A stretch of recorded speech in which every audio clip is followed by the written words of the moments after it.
Greetings. This video is going to cover a 3.1 demand fundamentals. Um, Go ahead and start after you open up this doc by making your copy. I'll do the same. I'll just walk you through the notes.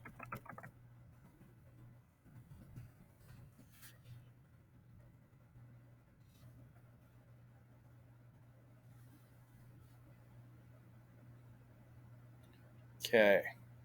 For the next move, I would suggest using tab resize and then pulling out the slideshow on one half of your screen and the notes on your left. I like the notes on the left, so I kind of like how it's set up here. So I just gotta go like that. I prefer to shrink it down a little.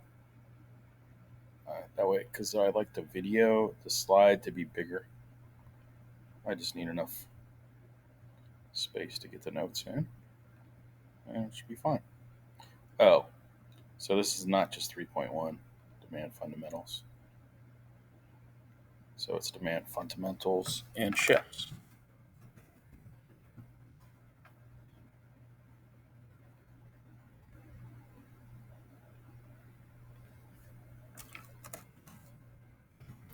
And it's not just 3.1, it's 3.1 to 3.2.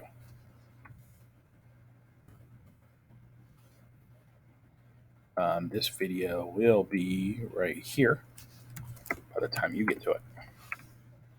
So anyway, let's get started. Let's take a look at this cartoon. What basic economic concept is being demonstrated?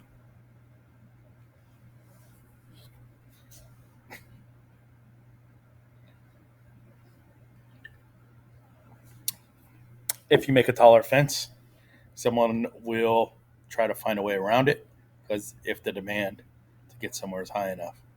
So they're making a 20-foot tall fence. So Raul is opening up a 21-foot ladder rental. It's also a comment on immigration um, and illegal immigration. Okay. So, but the economic concept being demonstrated in that one, that's demand. Will supply will be created to meet demand due to profit motive. That's the main issue. All right. So fundamentals. Just going to go over some big concepts here. Let's see. I think still that needs to get out of the way. That needs to get out of the way. This could be a little bigger. Let's see if we can get a little bigger. Notice this one's worth 340 points, so it's a lot. The big questions you should get from this particular slideshow is what is demand and the law of demand? How does the substitution effect and income effect influence demand? How is a demand schedule used to create a demand curve? Okay. Buyers demand goods, sellers supply these goods. So, someone wants a fast boat, sellers are going to make a fast boat because they're motivated to profit. Okay, that makes sense. Law of demand. Demand is the desire to own something and the ability to pay for it. It's not just that you want something, it's that you could also pay for it. If you can't pay for it, it's not true demand. It's just a pipe dream. Law of demand. Consumers buy more of a good when the price decreases and less when its price increases. But it's not just about price, but how price interacts with demand. Three keys to demand. Do you want it? Got no demand if you don't want it. Then, can you pay for it? You have the ability, not just some crazy dream. If you really wanted it, you could get it. And then willingness. Are you willing to purchase? You got a chance.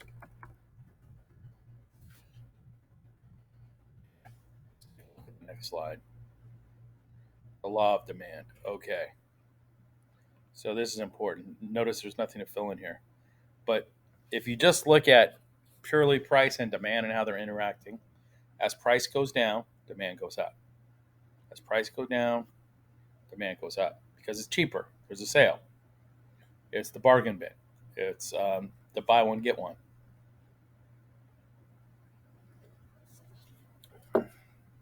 It's two tacos for 99 cents, whatever. But then if the price goes up, or I don't know, 99 cent silver dollar pancakes. If the price goes up, then demand goes down because at some point people aren't going to be willing to pay that price. Let's say the iPhone, next iPhone was $2,000. Well, maybe people are going to be out on that one. At some point, the price is going to be too much. We don't know where that point is, but we know it's out there for many consumers. Now, it might not be all consumers, but many. Like maybe I'd want a Corvette, but not at 300,000, but maybe at 70,000. Okay, it just depends. All right, let's go to the next one. Questions to discuss and respond to. What What would you do if the price of Colgate toothpaste increased to $1 by a dollar or two? Let's say it goes from $3 to $4 or $4 to $5. Go ahead and answer. Pause while you're answering.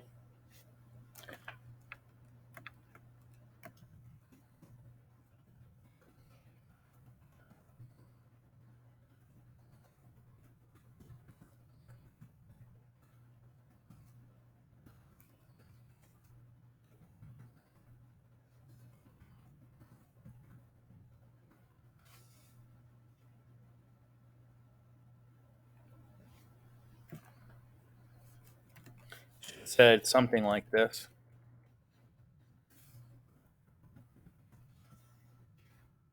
All right, go to another scenario. Which house are you going to buy if you just got a new job and your pay increases by 50,000 a year?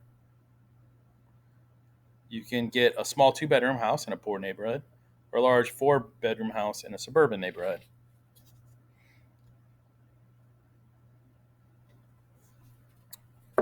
That one, I'm not going to answer for you. Come up with some kind of answer and some reason. Those are your two choices. I don't know if the poor neighborhood probably a cheaper house, probably. The four-bedroom house probably a more expensive house, but maybe your drive's a little farther to the suburban neighborhood to work as opposed to the poor neighborhood. Anyway, discuss the issues and focus on desire, ability, and willingness to pay. This bullet is for you to fill in. I'm not going to fill that one in. All right. And you didn't need to fill your Colgate one in like I did. You just needed to respond. Let's look at the next issue. Two behaviors overlap in the law of demand. You have substitution effect and the income effect. Go ahead and write in substitution effect, then income effect, and then just listen to the rest.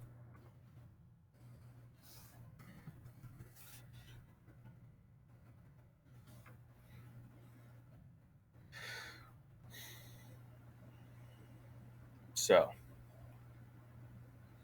talking substitution effect, consumers react to an increase in a good's price by consuming less of that good and more of other goods.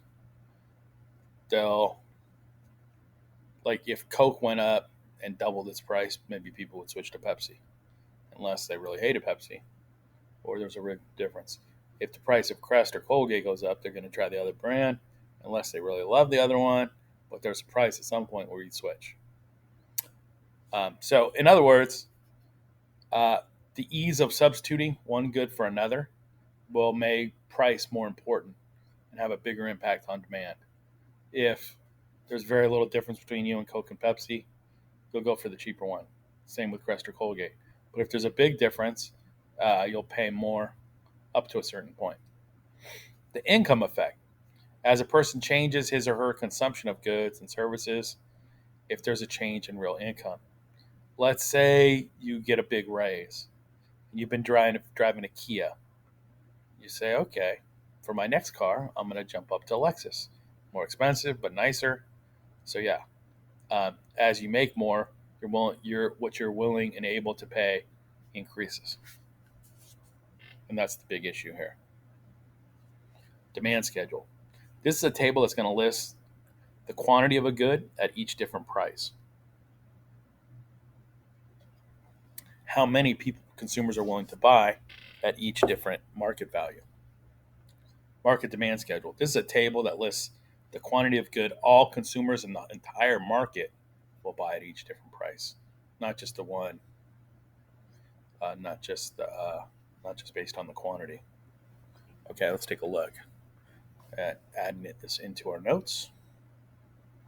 Notice the note expectation is pretty short here because I think the concepts are going to get more complicated, but I really want to make sure these first ones are clear before we get to the more complicated stuff.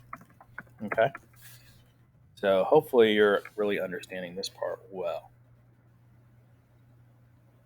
Okay, so the schedule is the list of a good at each different price.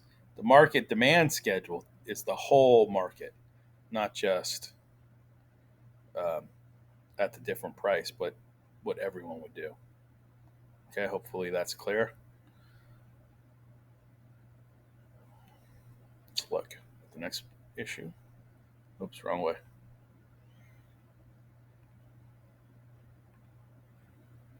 Here's what it looks like. So this is individual demand schedules. This is one person's demand at a particular price, one business's demand at a particular price. Let's say Sally likes tacos, but she likes them more when there's a deal on them. So at $1 a taco, she goes for four of them. At $1.50, three. At $2, two. $2.50, that's pushing it. She still likes them, but she only gets one. At $3, she's like, I'm out. But it also works for um, the entire market. Consider our room. Our room would want, like, say we're the whole market of people buying tacos. If they're $1, our room would want 250 of them. $1.50, 200. Notice the demand decreases as the price increases. So it's an opposite effect. At 250 down to 100, and then 3 down to 50. Hopefully that's clear. Market demand is multiple consumers. Individual demand schedule is one person or one business. Okay. Demand graph. So now we're going to get into those curves that people love so much. Let's see if we can do it. Demand curve. Demand curve is a graphical representation of a demand schedule.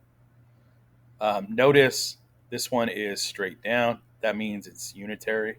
That means there's a ratio. It means you're basically creating a visual of the numbers. When we read demand curve, we assume all outside factors such as income are held constant, even though in the real world we know that's not true. We do it for learning purposes, understanding purposes, and simplicity. Because if you look at everything at once, it gets complicated. Even though in the real world, there's a lot of things going on at once. You need to do that in the real world. Anyway, a change in price moves the point along the demand curve, changes quantity demanded. Doesn't really shift the curve, it just changes how much people want at any particular price. All right, fill in the notes. Change in price. You're still staying along the curve. Changing quantity, how many are demanded. At this point, you should know the law of demand. That's as price goes up, demand goes down. As price goes down, demand goes up, and vice versa. Substitution effect. Um, at some point, as price increases, you replace it with different product. Income effect can change your demand because you're willing and able to pay more. Demand schedule is each individual's willingness to pay and ability to pay at each price level. Demand curve is a graphic way of showing demand. So let's practice by doing a quick graph. All right. Going to draw a market demand schedule for ice cream cones. Ooh, ice cream. All right, here's the scenario. At $11, by the way, if you don't like this, all you gotta do is double click. Watch out. See that magic? And it looks like it's all one. All demanders, all buyers demand 20 cones per day. Whoa, that's a lot of ice cream. $1.50, all buyers demand 15 cones. As the price keeps going up, the demand gets less. As you get to $2, all buyers demand 10 cones. And at $2.50, all buyers demand 5 cones.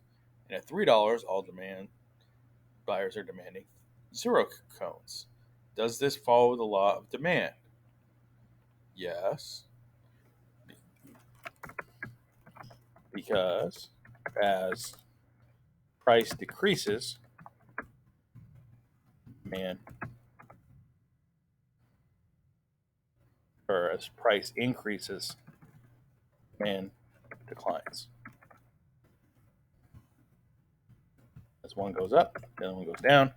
I would say as price goes up, demand goes down. I put one thumb up, one thumb down to remember law of demand, and then I switch them. As price goes down, demand goes up. That's how you know. Now draw a demand curve for ice cream using the schedule you just created. Okay. So, some of you were able to handle this before, some of you were not. But here's the easiest way, I think, to throw in a graph in this class. So, I would go ahead and copy this data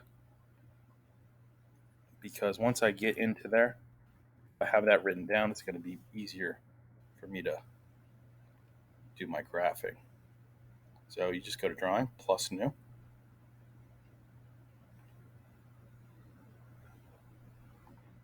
Let's see. I want to put in a text box. Usually there's a spot right here. And then Control V to paste. And then now I'm going to insert some lines. I'm just going to make my X and Y axis.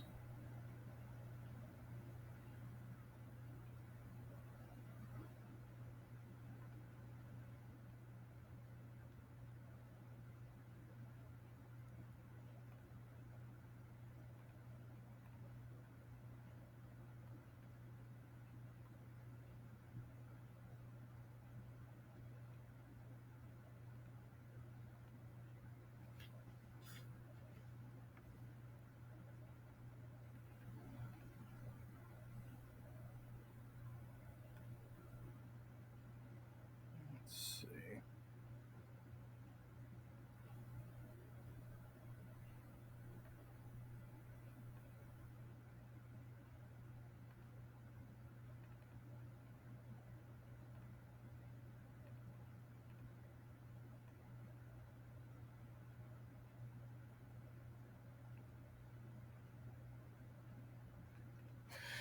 I'm having trouble making a line. All right.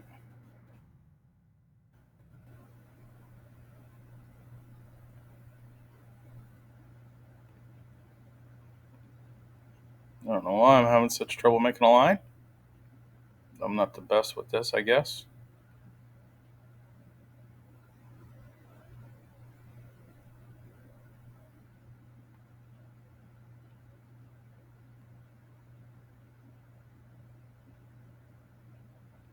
You just kind of stay with it. It usually works out okay. So let's do. I think the easiest way to do this is just start slapping in the numbers. Let's put 0. Let's see. Let's put this at $1.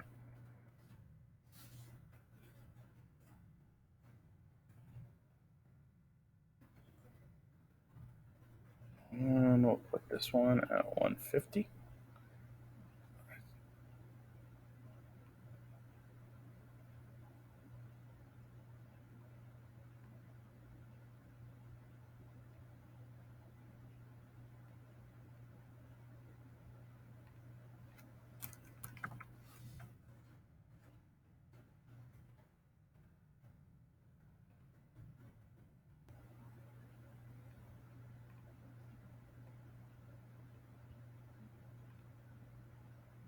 I think that's all right.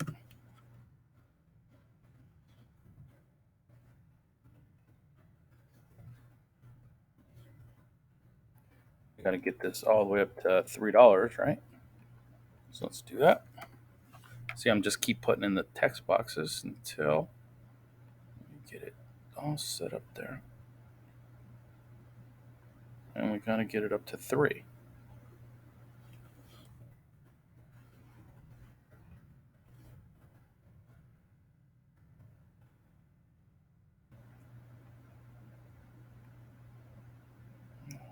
Let's put the boxes until they look right.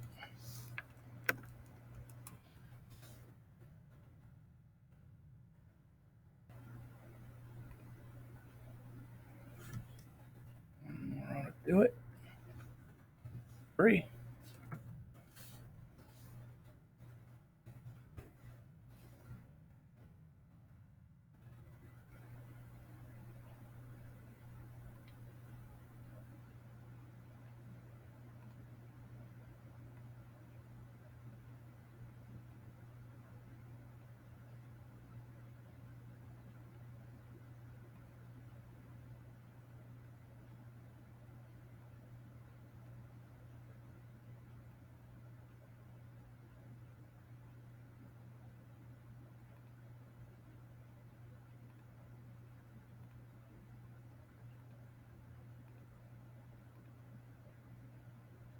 Okay. What am I learning? It's not that easy to do these. It is possible to do it though. So just stay with it until you get it. See, I'm getting a little frustrated. But this time I can just put a text box through the whole bottom and just space things out.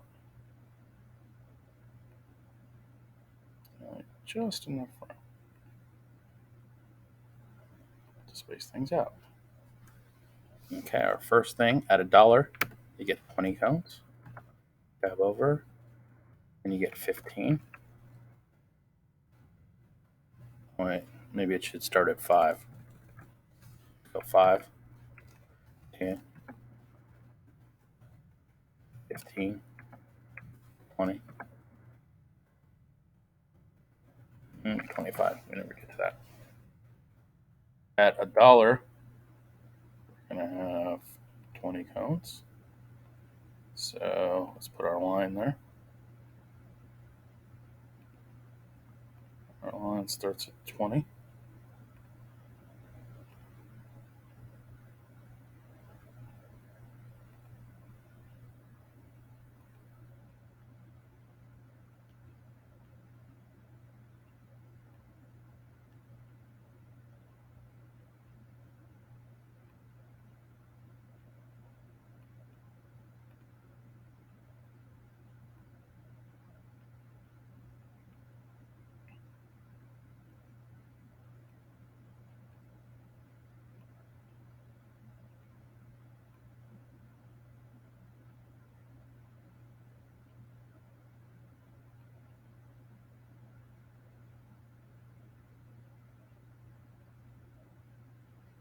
This is it. It's good enough. It shows at 0, you got $3, 250. Maybe this should just be a line. Oh well, it doesn't matter. The point is, unitary. And so I think that works. Let's hit save and close, see if it's in our doc. Yeah, it worked. I don't like that part of it. So I'm going to go ahead and get rid of that one.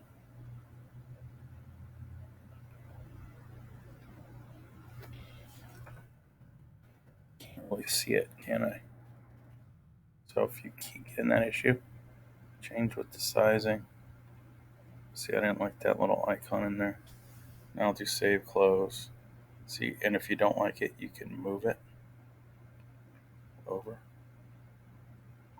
You can widen it this way. You gotta watch how it justifies.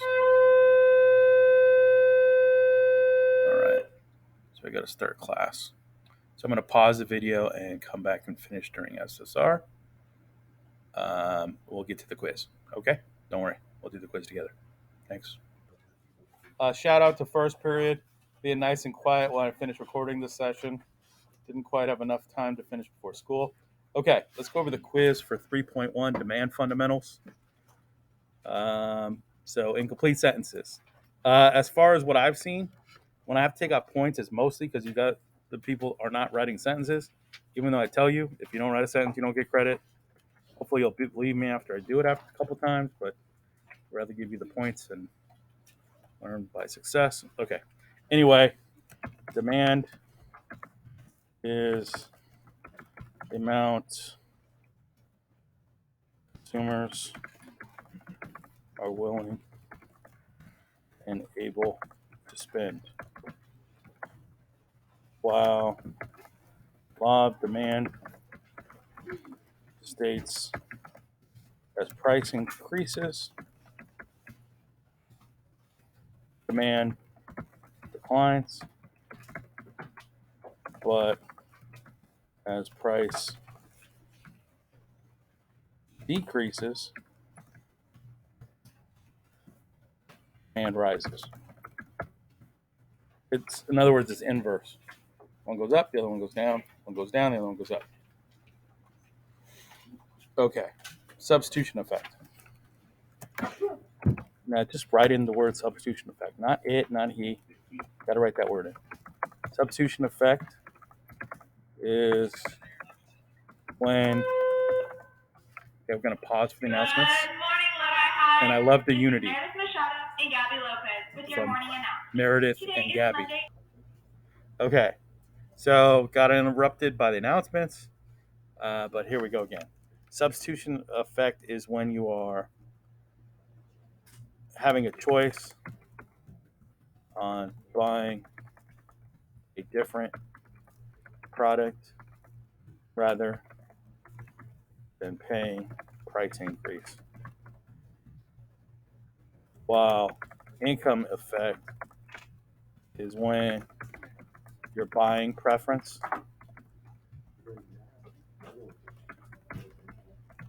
changes with earnings. So let's say you make a lot more money. You might go to a fancier car or a nicer house. Or let's say you get fired. Maybe you go to cheaper things. Like maybe you go towards like the discount stuff. Or you go to the cheaper car. Or you stop driving. Or you even sell a car. Whatever the case may be, it's changing with earnings. How is a demand schedule used to create a demand curve? Okay, this one I'm not going to write out for you, but I will talk it through. Shh.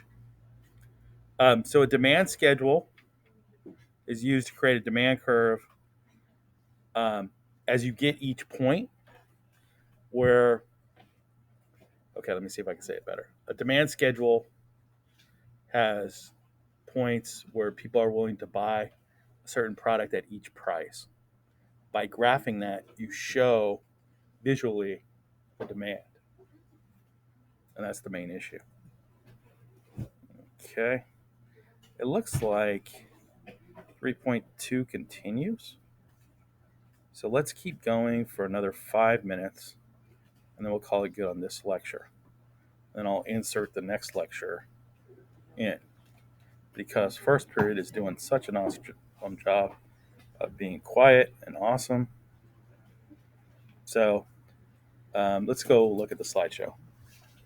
This is what the schedule would look like because, so here's the thing. Sometimes at the cheaper price, earnings are higher at the higher price because the quantity sold is higher. In other words, your multiplier changes. So you really got to calculate it out. The demand and price determine earnings. But you really don't know until you figure out your per unit cost. And sometimes the per unit cost can change as the quantity goes up or down. Okay? So that's what you want to look for. All right. This is the demand curve for ice cream cones. I wonder if at 0 ice cream cones, what the price would be. It's either at $3 or there's none available. They wouldn't sell it at 0. That's why this is really not an option.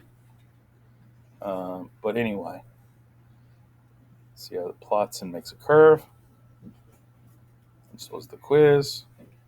Now we're going to look at demand shifts. And we're just going to go a few minutes into this. Then we'll make a new video. That way it's about 5 minutes. Okay. When you're talking demand shifts, issues include income of the buyers, consumer trends, expectations of future price, the prices of related goods, number of potential buyers. What factors can cause shifts in the demand curve? That's all those things that you just saw. How does the change in price of one good affect the demand for a related good? Depends on if it's like a replacement good or a complementary good. Then it's going to affect how it impacts the price of the other good. What do you see? Instead of sharing via chat, we'll pause and discuss.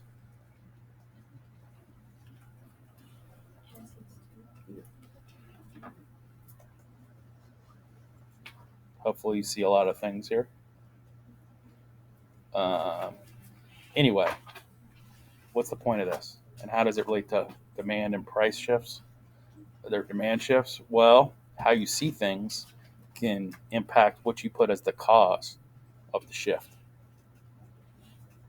Ooh, some Latin stuff. Cool. The Lord in me loves that. Ceteris paribus.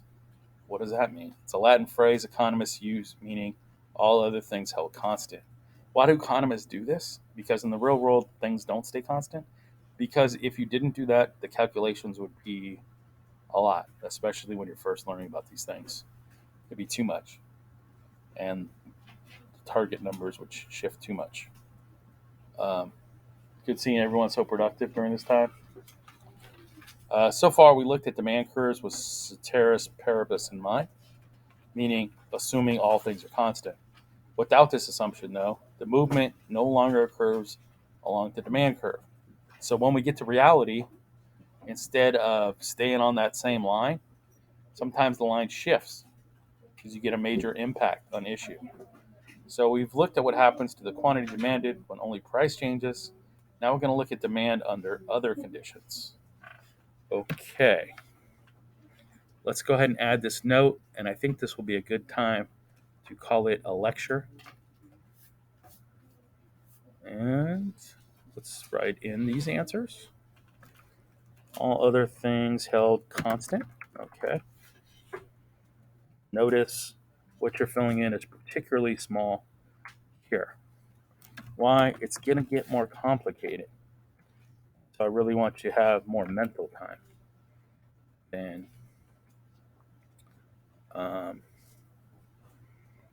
okay, so the next video will be starting at here. And it'll be mostly the demand shifts. And let's call that the end of video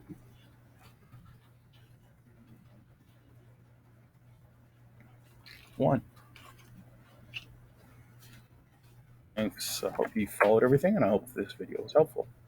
And particular thanks to First Period for being quiet enough that you could still hear me and not minding too much that I cut into their SSR time.